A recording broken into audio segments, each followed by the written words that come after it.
এই দেখুন বাজার থেকে আজকে আমি ওল শাকগুলোকে নিয়ে এসেছি এবং এই ওল শাকগুলো দিয়ে ওল শাকের যে মাথায় দিকে মোড়ানো পাতাগুলো থাকে না সেগুলো দিয়ে আজকে আমি বড়া তৈরি করব।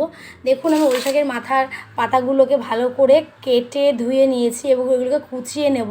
তারপরে কিভাবে বড়া বানাচ্ছি দেখুন। দেখুন ওল শাকের পাতাগুলোকে আমি সুন্দর করে কুচিয়ে নিয়েছি। এর মধ্যে আমি একে একে সব কিছু দেবো। আমি এর মধ্যে একে একে লবণ, হলুদ, মিষ্টি, কালো জিরে এবং কাঁচা লঙ্কা কুচিয়ে এর মধ্যে দিয়েছি। এর মধ্যে আমি এবার চালের গুঁড়ো দিয়ে ভালো করে এটাকে মাখবো।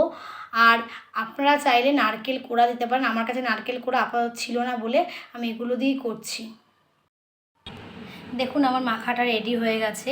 এবার আমি এর মধ্যে অল্প করে পোস্ত অ্যাড করলাম।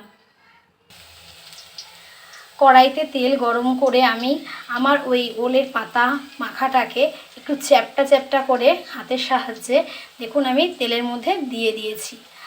আগেকার দিনে যখন মারা এই রান্নাটা করতো মানে বড়াটা করতো খুব ভালো লাগতো আমাদের খেতে, বাট এখন তো এই রান্নাগুলো করা হয়ই না। যাই হোক আমি করছি, দেখুন কেমন লাগে।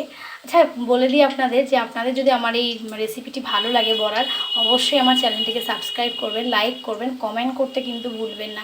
এই বড়াটা কিন্তু গরম ভাতে খুবই ভালো লাগে খেতে। বড়াটার একটা পাশ প্রায় হয়ে এসছে, আমরা আর একটা পিঠ উল্টে দেবো। দেখুন রেডি হয়ে গেছে মুচমুচে ওল পাতার বড়া।